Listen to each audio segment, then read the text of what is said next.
We have to continue to ensure that the vulnerability of the country is being examined and that we have ways and means of future-proofing the security of St. Kitts and Nevis. We want you to prosper. I want to commend those willing officers who are going the extra mile to help make our country again a land of beauty, a place where peace abounds.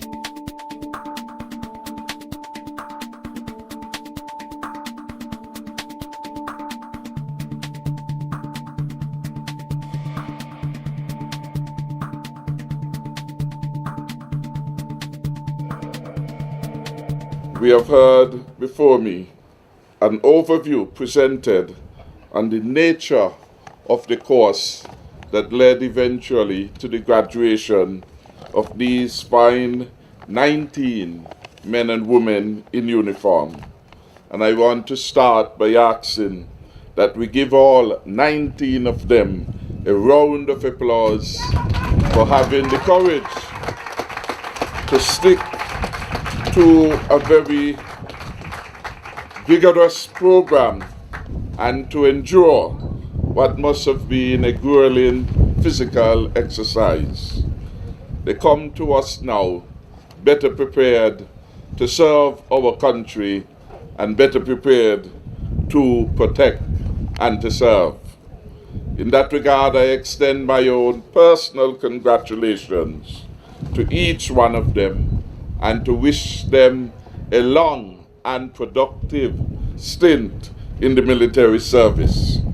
I want to name them Shakila Hodge, Thornton Blackwood, Vernal Brown, Caleb Davis, Kelisha Davis, Donella Eddy, Darville Eddy, Marvit Elliott, Quindra Estridge, Marvin Gale, Curtis Hazel, Sharika Jagu, Kieran Malcolm, Judari Pemberton, Cleon Saunders, Derrico Sylvester, Joel Young, Deshaun Rollins, and Kenroy Pemberton. I am advised that one of the recruits in Recruit Huggins lost his mother, Mary Huggins Adams of Keon, a few weeks ago, and I want to extend my condolence to that recruit and hope, notwithstanding the shelter, the comfort, and the support and solidarity from the other members of your graduating class have put you in good stead.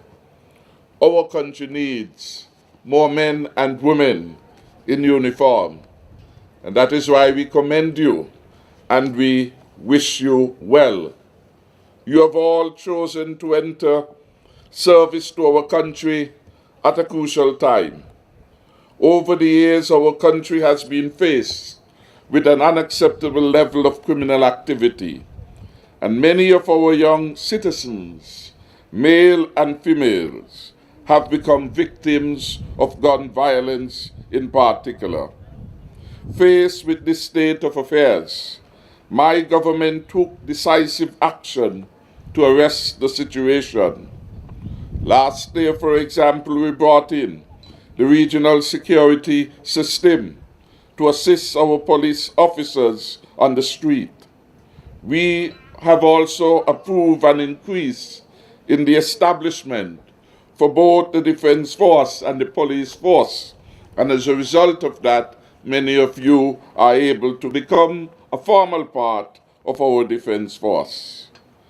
Most recently, in response to a request for further assistance from our Commissioner of Police, His Excellency the Governor General has granted constabulary powers to members of the Defense Force for them to assist the police in executing its crime reduction strategy. In upgrading our national security infrastructure, we recently brought on board a national security advisor in the person of Major General Retired Stuart Saunders, who is here, and I bid him welcome. Let's give him a round of applause. The local media has quoted Commander Wallace, touting about the effectiveness of this particular provision that has been made to enhance the law enforcement response. I was delighted as the Minister of National Security to have read comments from members of the security forces expressing wholesome support for this bold step. I am sure that you all are eagerly waiting the opportunity to get out and make your contribution to keeping our beautiful country safe and secure. And so I am happy that this day and this moment has come. I must say here that I am aware of some criticisms regarding the expanded role that we have given to the Defense Force. For those who have genuine concerns, I want to assure you that the Defense Force's involvement will not and will never undermine the fundamental rights of our citizens. The constabulary powers granted to the Defense Force was and remains justifiable in the context of what was happening in the Federation, where too many of our young people were taking the law in their own hands and creating their own kind of a repugnant system of justice. Our studied response will in no way limit civil liberties, and the need for this kind of support, if it arises, would warrant further support for my government. For the record, this government is not shy about bringing all the tools and all the resources to consecrate the future of law and order in our federation.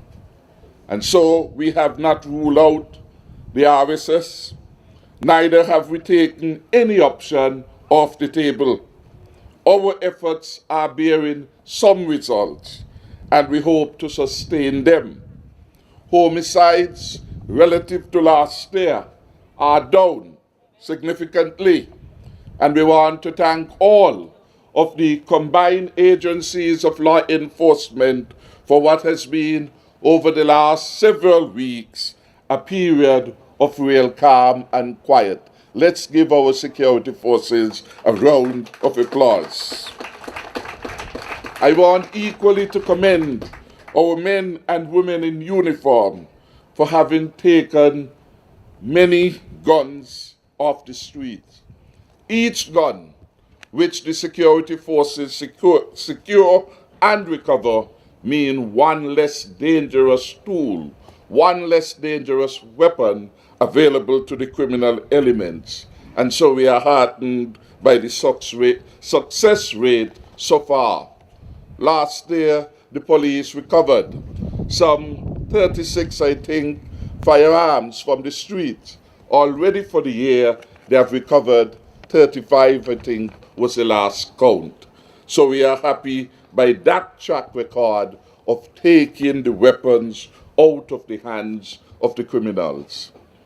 When Father Isaiah spoke to you and admonished us to become more involved, I want to encourage all of us who are here to take the admonition with some degree of seriousness.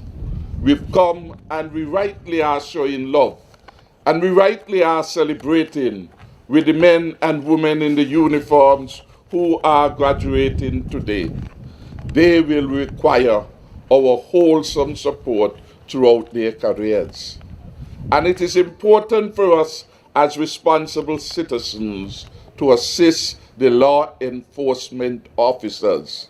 I remind you, if you see something, please report that something to the police, to the Defense Force, to any of our law enforcement agencies, so that something can be done about the lawlessness in our communities. It was just about 2 days ago at a meeting with representatives of the Chamber of Industry and Commerce and the Hotel and Tourism Association with members of the High Command that the Deputy Commissioner of Police, Mr. Brandy, informed persons present that the crime situation in the country was significantly improved.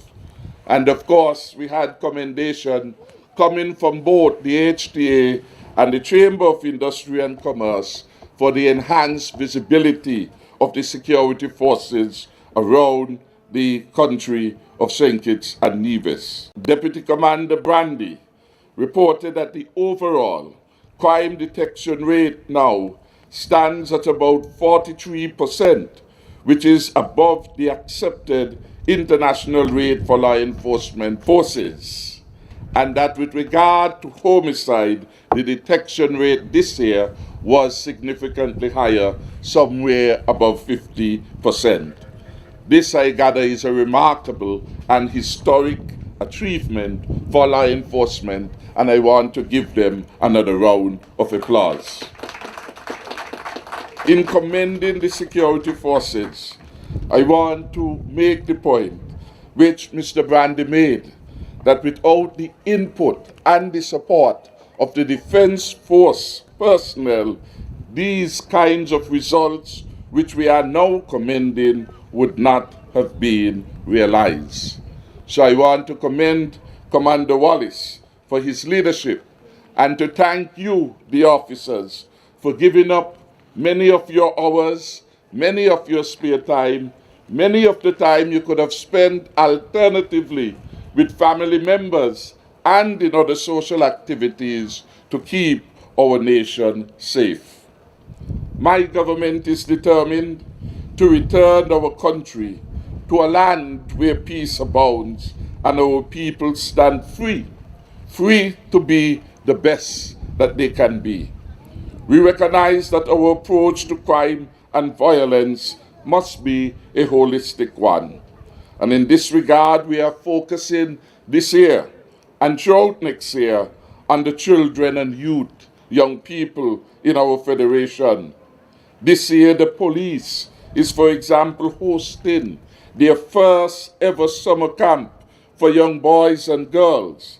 And I know that the Defense Force just concluded what has been described as a successful annual cadet camp on the island of Nevis. We want to commend our security forces for that important outreach, and in particular for their efforts at building greater resilience among our young people. We recognize that we must reach out to our young people if we are to successfully address the scourges and substance abuse among our young people, gang and gun violence, and gender-based violence, including violence against children. We anticipate that our law enforcement entities will engage in other outreach programs.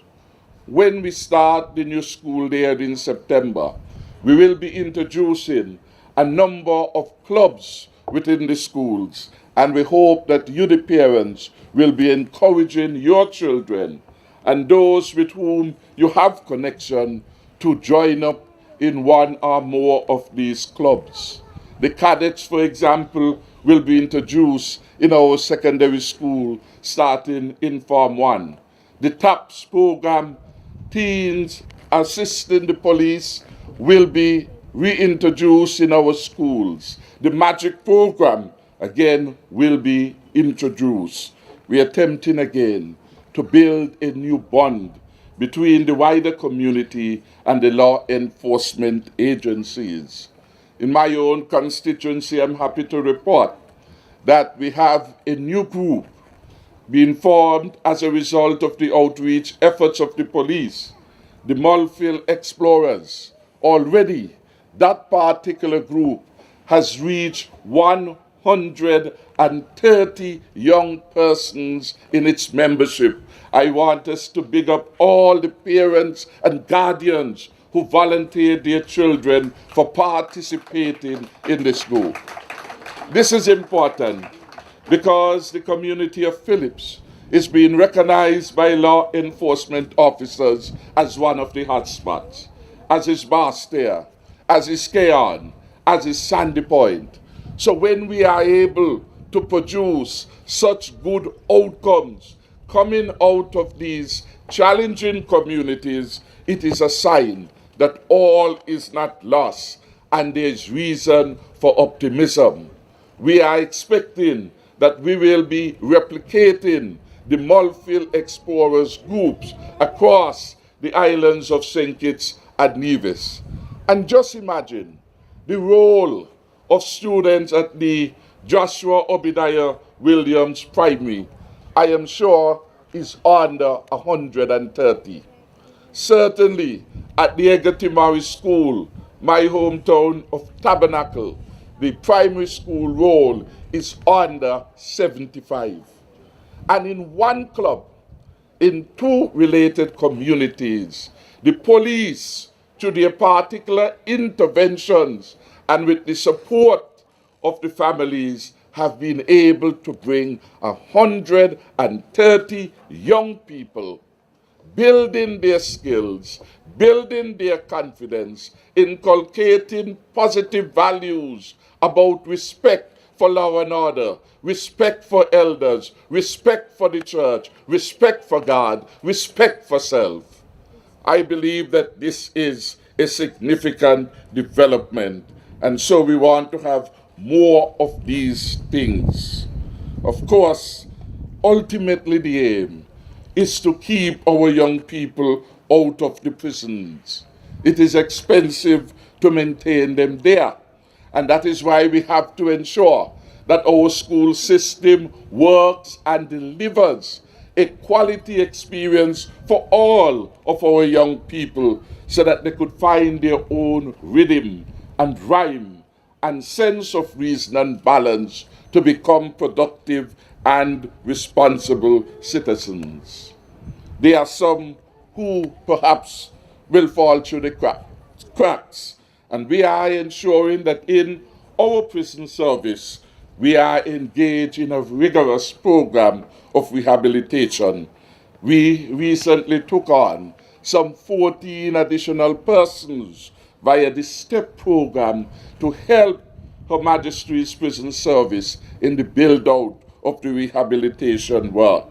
For that, I want to commend those willing officers who are going the extra mile to help make our country again a land of beauty, a place where peace abounds. We have recently reconstituted the Prerogative of Mercy Committee, and we hope to offer reprieve to prisoners who have proven deserving of such mercy. This committee is under the chairmanship of our Minister with responsibility for ecclesiastic affairs, the Honorable Van Samery, and we are hoping very shortly that we will be getting some recommendation from them. Government recognizes that it must not only respond to the requests of the security forces, like we are doing today, by adding to the manpower supply, but we must also make sure that our security forces are comfortable at their stations, be they at Old Road, or at Sandy Point, or Tabernacle, or Newcastle, or Charlestown, or Gingerland, or wherever they are located.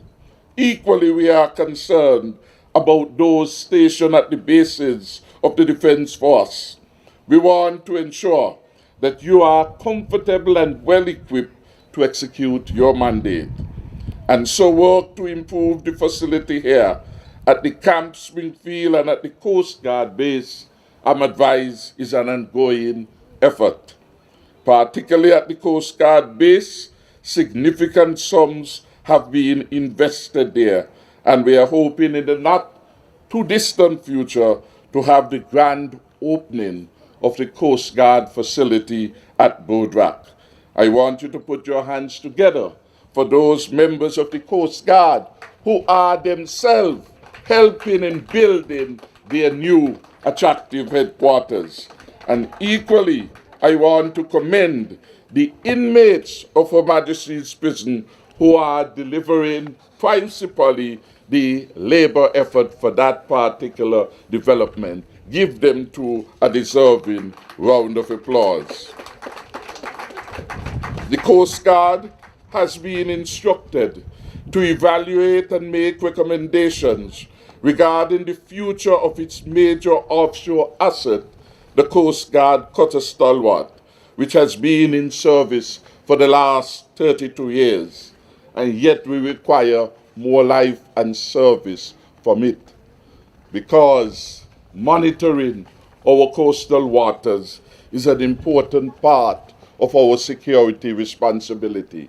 And we take some of this for granted until we discover that there is a fugitive who came ashore somewhere in the western part of St. Kitts, and that man was a dangerous man by any stretch of the imagination.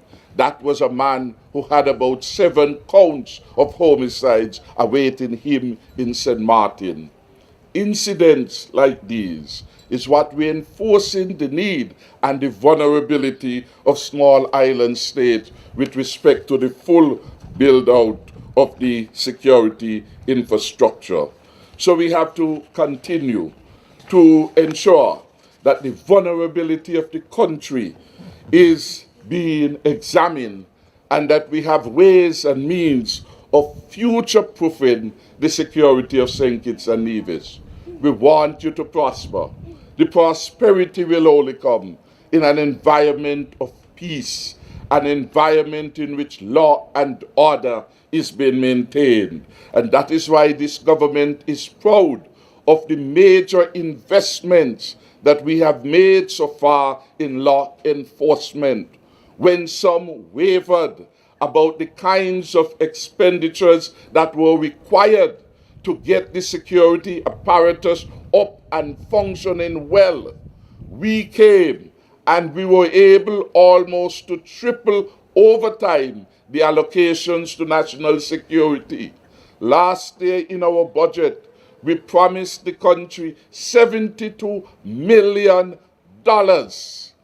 in the national security infrastructure.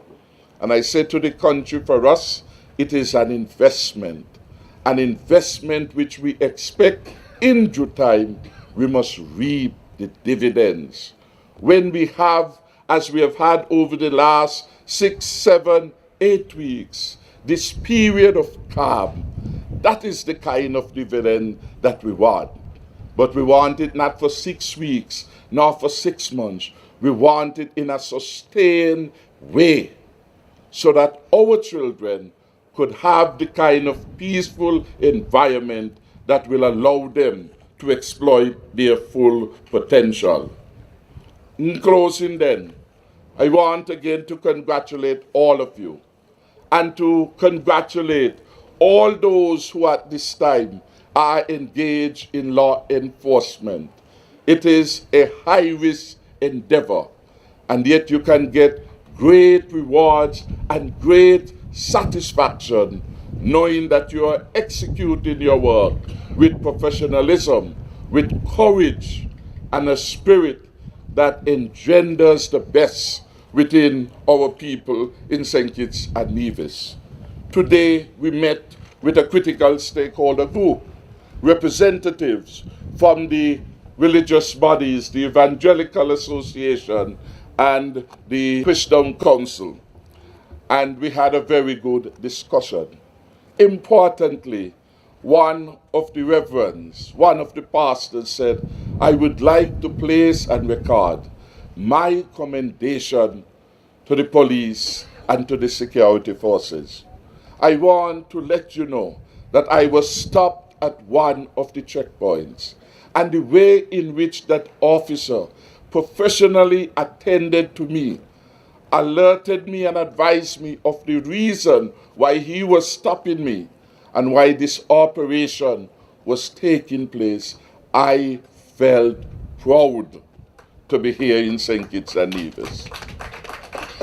I am hoping that through your work, through your delivery, you make yourself, you make your children, You make your family. You make your community. You make our beautiful St. Kitts-Nevis proud that we have invested in our national security infrastructure, and in particular, we have invested in you, the people, the security officers. May God bless our beautiful country, and may He give us the courage to always want to be a nation standing free in liberty, a nation in which peace abounds, a nation in which each and everyone have their fair share of prosperity. May God bless St. Kitts and Nevis. May God bless all of us. I thank you.